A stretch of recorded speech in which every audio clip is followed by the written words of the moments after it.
Baik, isu yang utama dalam video tersebut yang ingin saya bawakan adalah dialog dengan jin.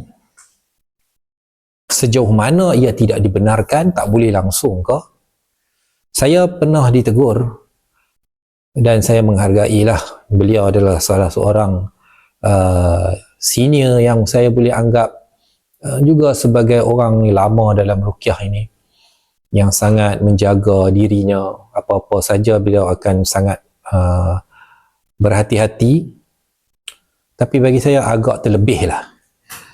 Beliau tegur, dia kata tak boleh bercakap dengan jin. Sebab saya ada upload video.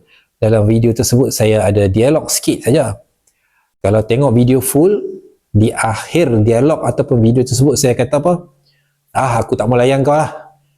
Kau tunggulah azab Allah, aku baca sampai kau kena. Sampai kau keluar. Dan saya baca dan Allah mudahkan.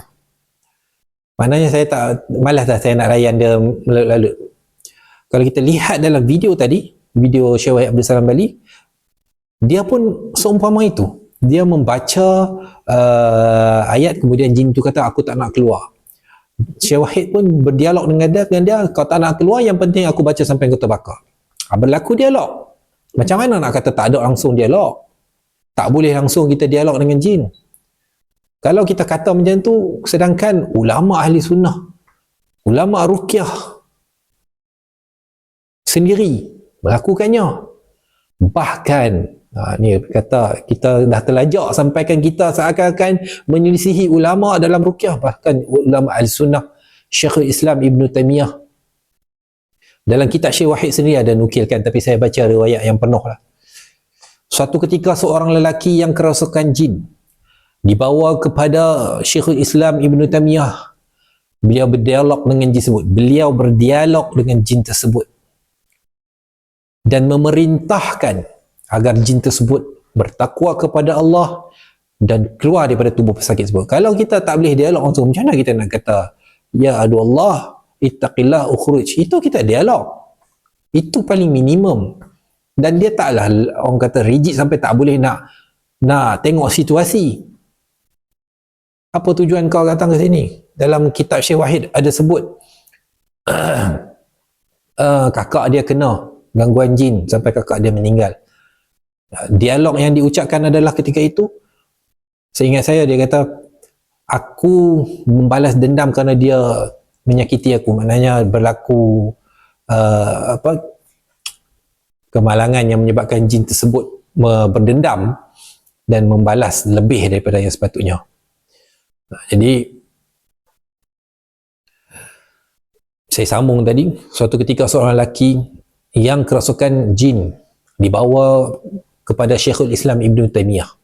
Beliau berdialog dengan jin itu dan memerintahkan supaya jin tersebut bertakwa kepada Allah dan keluar dari tubuh lelaki itu. Jin itu berkata, aku mengasihi lelaki ini. Yang ini mengasihi ataupun jin jatuh cinta lah ni. Ibn Taymiyah berkata, tetapi lelaki itu tidak mengasihi kamu. Jin itu berkata, saya ingin pergi menunaikan haji bersamanya. Ibn Taymiyah menjawab, tetapi dia tidak ingin pergi haji bersama kamu. Kemudian ketika jin itu enggan keluar, Ibn Taymiyah membacakan ayat-ayat sambil memukul jin tersebut dengan kuat, memukul pesakit itulah. Akhirnya jin itu berkata, baiklah, aku akan keluar darinya kerana menghormatimu. Ibn Taymiyah menjawab, tidak, tetapi keluarlah kerana taat kepada Allah dan Rasul.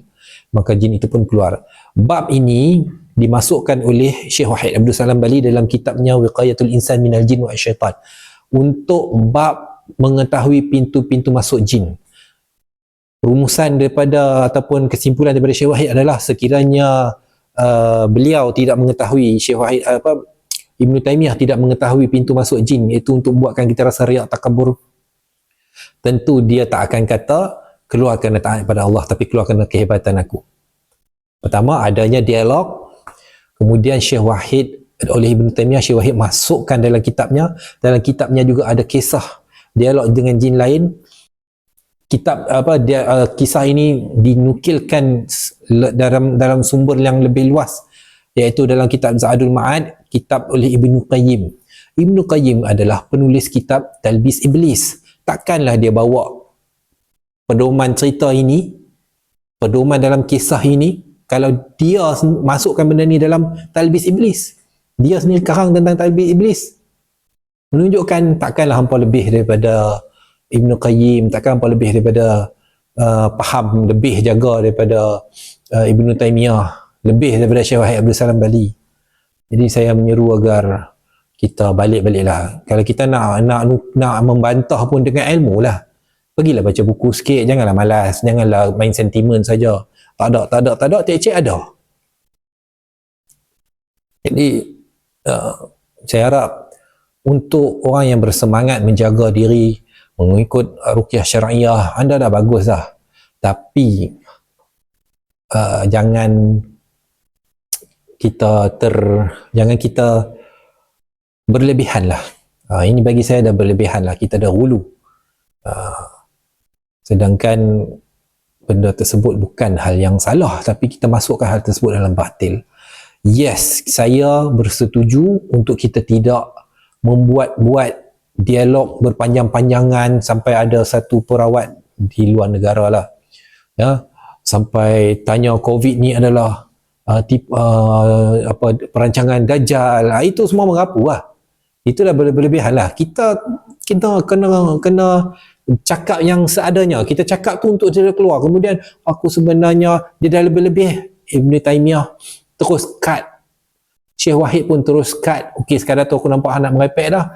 Terus cut, aku akan bakar sampai habis. Bahkan waktu dalam video saya tu pun, kalau tengok daripada habis, realitinya apa yang terjadi pada hari itu adalah ketika jin tu dah nak tuduh sana tuduh sini, saya kata dekat dia, dah aku malas nak layan kau, saya terus baca. Jadi tak sepatutnya kita tanpa tabayun masuk dan terus tulis komen, kita tak boleh baca dialog dengan jin dan sebagainya, seakan-akan kita telah menuduh orang yang tak sesat jadi sesat sekarang. Sedangkan hal tersebut tidak diteliti, keseluruhan video tersebut, dan hal tersebut juga bertepatan dengan apa yang para ulama lakukan.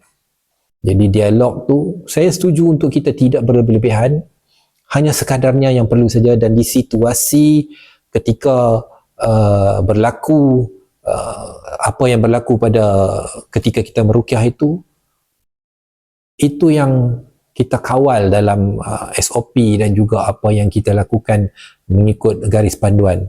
Dan Syekh Wahid telah masukkan bab contoh Ibnu Taimiyah tadi tu, berdialog dengan jin tadi tu, dalam bab ciri-ciri orang yang layak jadi peruqyah. Dia tak kata jangan dialog. Dia masukkan situasi orang yang dialog tu tahu permainan syaitan, tahu dekat mana nak stop, dan dialog memang berlaku. Wallahu a'lam.